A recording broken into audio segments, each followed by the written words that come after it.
업무상 횡령 불송치 통지서 보이십니까? 부고를 당하셨지만 깔끔하게 수사를 종료할 수 있었습니다.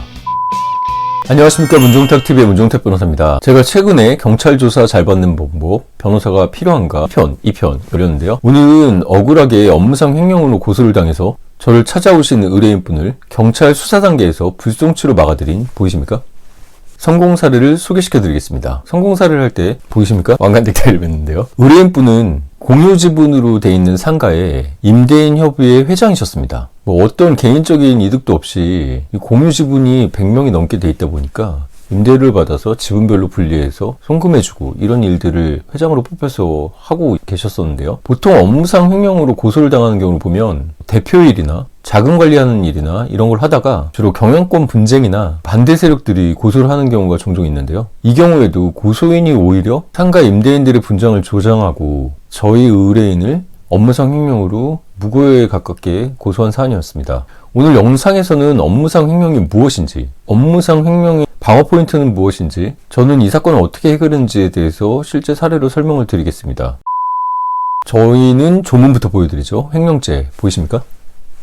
형법 제355조 횡령배임은 타인의 재분을 보관하는 자가 그 재물을 횡령하거나 반환을 거부할 때 5년 이하의 징역 또는 1,500만 원 이하의 벌금에 처해지는 죄입니다. 쉽게 말하면은 내가 보관하던 타인의 재물을 임으로 써버렸거나 빼돌렸을 때 횡령죄로 처벌될 수 있습니다. 업무상 횡령은 바로 다음 조문에 있는데요. 형량이 2배 됩니다. 형법 제356조죠. 조문 보이십니까? 업무상의 임무에 위배돼서 제355조의 죄를 범했을 때는 10년 이하의 징역 또는 3천만 원 이하의 벌금입니다. 업무상 횡령죄는 조문에 다 요건들이 나오죠. 첫 번째로 355조의 죄를 범해야 하기 때문에 다른 사람의 재산을 보관하는 자여야 하고, 제356조에 나와 있듯이 업무상의 임무에 위배되어야 되고 재물을 횡령하거나 반환을 거부해야 되기 때문에 불법 영득 의사, 재산죄에서 항상 들어가는데요. 불법 영득 의사가 있어야 됩니다. 불법 영득 의사가 뭘까요? 쉽게 말해서 남의 재산을 가로챈다는 뜻입니다.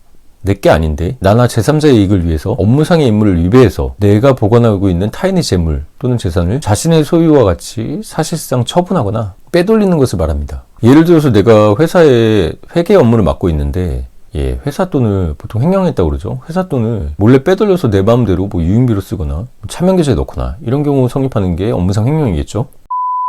자, 업무상 횡령 지금까지 성립하려면 뭐가 있다고 했습니까? 첫 번째, 모든 재산범죄의 공통되게 불법 영득 의사가 있어야 됩니다. 두 번째, 업무를 위배해야겠죠. 세 번째, 타인의 재산을 보관하는 자가 그 재산을 처분하거나 반환을 거부해야 합니다. 제가 이번에 2월달에 받은 업무상 횡령 불송치 통지서 보이십니까? 제가 이 사건 어떻게 해결했을까요? 첫 번째, 저는 통장 내역들을 다 증명해서 이 사건 저희 의뢰인께서 업무에 따라서 임대료, 부가세 등 세금을 납부했고 세무사에게 세무용역비를 지급했을 뿐 의뢰인은 여기서 어떤 이익도 취하지 않았기 때문에 불법 영득 의사가 전혀 없었고 협의회 업무도 성실히 수행해서 업무를 위배하지 않았고 의뢰인이 보관하고 있는 돈은 차후 임차인이 왔을 때 시설비 정비 등에 써야 돼서 보관하고 있었던 것으로 그 특정 고소인들이 자신에게 반환하라고 해서 돌려줄 수도 없는 돈이었기 때문에 정당하게 보관하고 있었다는 것을 증명하였습니다. 때문에 저희 의뢰인은 업무상 횡령에는 어떤 것에도 해당하지 않았기 때문에 업무상 횡령에 혐의 없음을 주장했고 불송치해달라고 했습니다. 그 결과 저희 의뢰인은 설 직전에 여기 보이시듯이 업무상 횡령에 대해서 혐의 없음 처벌을 받고 억울하게 부고를 당하셨지만 깔끔하게 수사를 종료할 수 있었습니다. 의뢰인이 억울함이 밝혀지고 의뢰인께서 자칫 기소돼서 재판의 긴 과정에서 고통받으실 수 있었는데 수사 단계에서 깔끔히 끝내드려서 저도 매우 보람이 있었습니다.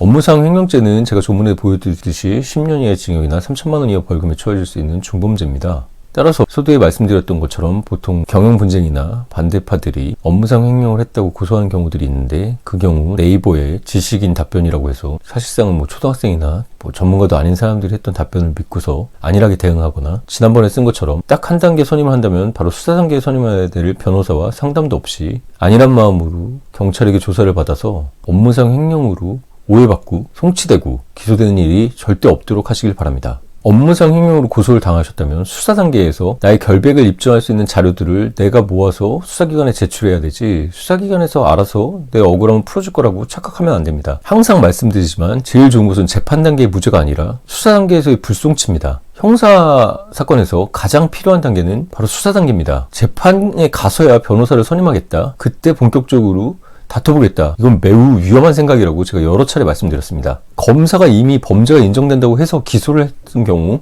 공판에 간 경우에 무죄를 받기는 매우 힘듭니다. 그럼에도 불구하고 저는 무죄를 받았죠.